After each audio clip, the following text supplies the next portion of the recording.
congratulate you on being here. A lot of steps to get here, a lot of hard work, and I'm here to tell you these three judges appreciate it very much. My name is Mike Lamb. I'm an attorney from Helena, Montana. Delighted to be here. I'd like to have my other judges introduce themselves. Hi, I'm Meg Hubeck.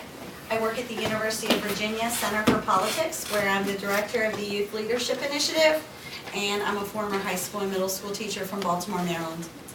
My name is Myron Yoder. I'm a retired educator and administrator for the Allentown School District in Pennsylvania, and I currently serve as commissioner on the Professional Standards and Practices Commission for the state of Pennsylvania. Can you please introduce yourselves and the teacher? I'm Mr. Pastor Tinto. I'm George Malin. I'm Aiden Richard, and we're a freshman at Smithfield High School in Rhode Island, and Mrs. O'Brien is our teacher. Good afternoon. Teacher should get applause. We have a question for you, as you might have surmised, and it is number 1 in Unit 6. I'll read it for you. Evaluate the claim that modern international organizations, such as the United Nations, the North Atlantic Treaty Organization, and the European Union mimic, in quotes, the Articles of Confederation and, quote, their bold aims and weak structures, unquote. What are the major purposes of the United Nations, and how successful has it been in achieving them? And finally, how would you explain the concept of collective security, and why has the United States continued to play a major role in organizations concerned with collective security? Please begin.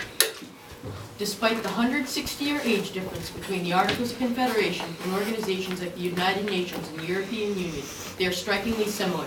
The Articles of Confederation is a document that typically has a negative connotation surrounding it due to its numerous failures, but it is remarkably mimicked among groups that today are perceived as positive. These organizations are presently active and include the North Atlantic Treaty Organization, the United Nations, and the European Union. Many don't think to compare the organizations, but under close examination they are revealed to be surprisingly alike. These similarities can be highlighted in each document's purpose, structure, and effectiveness. When the colonists decided to revolt against Great Britain and create free and independent states, a new structure to hold these states together is needed. In addition to the practical need to win a war, we see the bold aims of the Articles originate from the Declaration, with its idea of, quote, deriving their just powers from the consent of the governed, end quote, a premise that meant strong state governments in early America. In result, they drafted the Articles of Confederation, which set new standards and bold aims for the young country.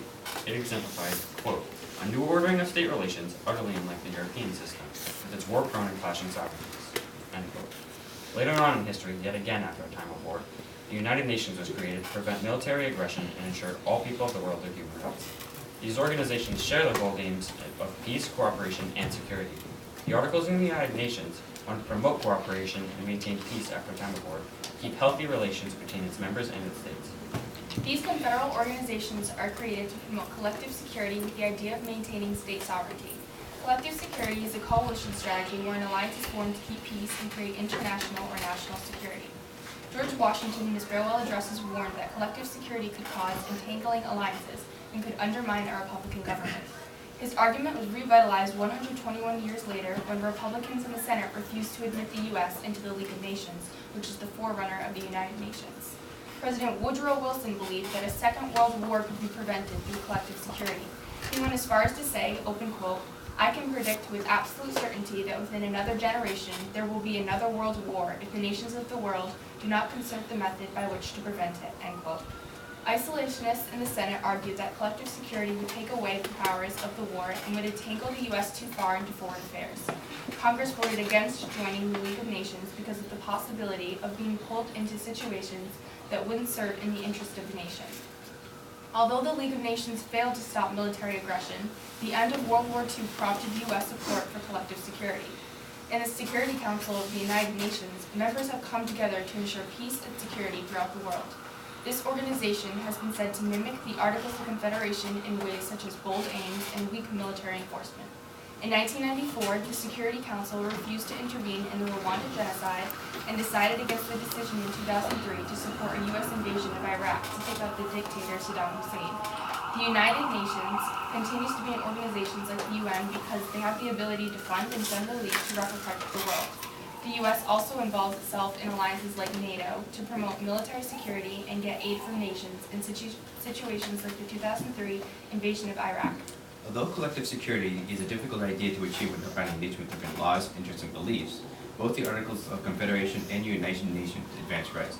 The Northwest Ordinance, created under the Articles, protect important rights and territories, even ban slavery in those areas. It did not follow after territories became states, though, but effectively prevented enslavement and guaranteed essential liberties in ways that the U.S. Constitution did not. In the United Nations, the Universal Declaration of Human Rights was written to establish natural rights that everyone is entitled to. Rights in the Universal Declaration of Human Rights has made advancement like public education and equal marriage rights in many countries. Article 1 of the Universal Declaration of Human Rights says that, quote, all human beings are born free and equal in dignity and rights. They are endowed with reason and conscience that should act towards one another in a spirit of brotherhood, end quote. This demonstrates the big goals that organizations like the UN intended to accomplish. Thank you very much. Questions? So the Articles of Confederation, you talked about the Northwest Ordinance limiting slavery in some respects. What was that followed by the southern states? Did they uphold those practices? The southern states did not uphold those practices because they relied on slavery for their economy. So what happened to them? What happened to the southern states when they didn't follow the direction? They were punished by the northern states, and later on they seceded.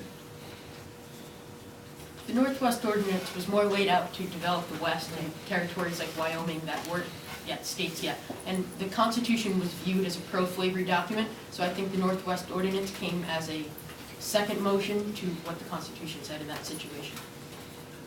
So the South decided not to follow it under the Articles of Confederation, and how that's really no different than people can move in and out of the EU. I mean, England's looking at moving out of the EU under a referendum right now. So what would be the are there any sovereignty differences under the Articles of Confederation and global pacts as we see now? I mean, who's sovereign and in what ways? The states, there's definitely a lot of sovereignty pertaining to the Articles of Confederation because the states had a lot of power under the Articles and the national government was very weak. For instance, the states had the power to trade, whereas now that when the Articles of Confederation had been when the Articles had been improved to make a new constitution, the national government had that power. And in the United Nations, there is also a lot of sovereignty, but not as the same as the Articles, because we see veto power with the United States and Russia have, and other states such as China have veto power over other states due to their larger countries. Both the United States under the Articles of Confederation and organizations like the EU and the United Nations, both union organizations, meaning that each particular particle contains full sovereignty but belong to a bigger group of collective security to achieve certain goals. Is the balance where it ought to be right now? I mean, the Articles of Confederation obviously were succeeded by a formal document which we all live by. But in an international range with sovereignty is the issue here, not among states but among independent countries at that point in time. Are there enough teeth in it given the fear that we face now of nuclear holocaust, intellectual property issues, those sorts of things? Well, these sort of organizations were created to really prevent military aggression against one another. And with the Security Council inside the United Nations, there are 13 seats, 5 of them are permanent, and they are held by the United States, Great Britain, France, Russia, and China. And then the other 8 can be filled up annually by other maybe smaller, less known But states. if any one of the Security Council can veto the group will, if you will, of the other 199 nations, how does that provide us any sense of comfort going forward? Well, that's the whole point of the organization, to reach compromise and not be facing controversy all the time, but to, like I said, reach a compromise and in the Articles of Confederation to be in a spirit of brotherhood. I think collective security groups, as you were talking about, need to have less teeth in situations because they are sovereign countries. And I think by creating a larger government or a bigger collective security group with more power, it takes the right away from the people, and that undermines a Republican government or a democracy as we see here in America. And I think by creating a stronger United Nations or European Union, the people would be less represented, and that could cause serious harms in ways of taxes and education. So should we leave? I personally believe that we should leave NATO due to the statistics in such situations like the Korean War and the war in Afghanistan. In the Korean War, it was considered a United Nations action, even though 90% of the troops in Korea at that time were American. And we see in the recent war in Afghanistan, there was about 13,000 troops and 9,800 were American. So we see very little participation or funding from other countries besides America. What do you think will happen if we leave NATO? I think the repercussions could be devastating to other countries of the world, considering that they won't have American funding and the security that this country provides for them. But for us, it could be a benefit. What would it give countries that we've left opportunity to now work against us in collective security, since they are no longer enjoying it? I think diplomatic relations can be achieved throughout collective security and treaties such as President Obama intends to establish with many countries, especially Cuba, which we're now starting with trade agreements and free travel in between after 60 years of non-communication. You mentioned the Universal Declaration of Human Rights, and you talked about its platitudes. How do we feel about that as a country? How many signatures? Did we sign it? I think the Universal Declaration of Human Rights really hasn't been followed at all because the recent court case of Bergerfeld v. Hodges, which just decided to uphold the UDHR with the gay marriage. Finish your thought. Well, I was gonna, what was I gonna say? That's an unfair thing, I just have to give you a chance. Come on, Ed. I'm going to invite George to my next cocktail party. This is very interesting. I like that. It's a compliment. I like that about you. We have some thoughts, and I'll start. I really like your recognition of the positives of the Articles of Confederation. I've been wandering around this building for 2 hours. It's the first time I heard it. And that's the premise of this, is it bold aims. And there is a lot there, and there's a lot to shoot for, and to a certain extent, they're visionary. And they gave us the foundation from which the Constitution, the Bill of Rights, and everything came from. You hit that out of the park. It was really good. I got a question. You're really all freshmen? It's really incredible. The world needs to watch out, because this is outstanding, and I'm very impressed. This juxtaposition between the bold aims and weak, and then the parallels between historical Articles of Confederacy and what we're dealing with now. And then your approach, George, your comment about, there's just, it's kind of counterintuitive that, well, we need to strengthen this. It isn't getting the job done, so if we give it more teeth, then it'll be better able to serve our needs. Well, your position is thoughtful and appropriate. And said, well, there's a real danger there. And so those kind of insights is what this entire program is about, is civil discourse. Is the ability for the four of you to sit here and discuss this from different perspectives and have a positive experience. For freshmen, for seniors, this is excellent. Well done.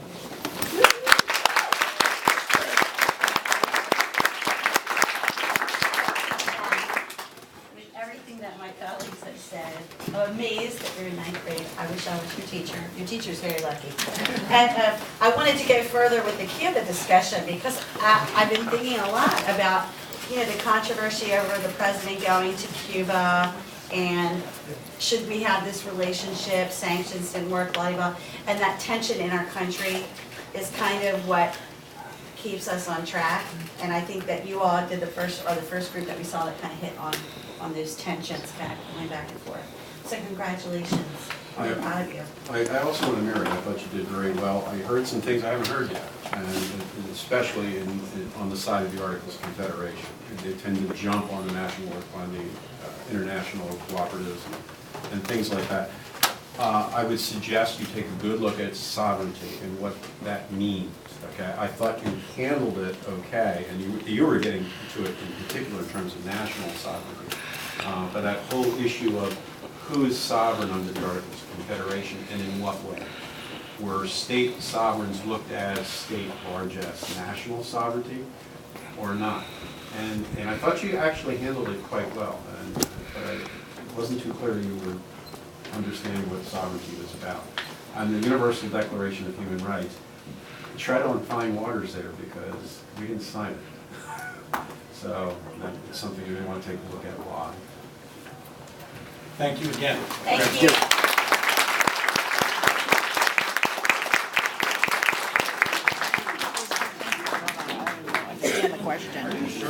I don't understand that question. I never understood the question. When he showed it to me, I'm like, don't ask me. I have no clue. I have no clue. They did. We got one more group. They did good. They did very well. That question, I don't know.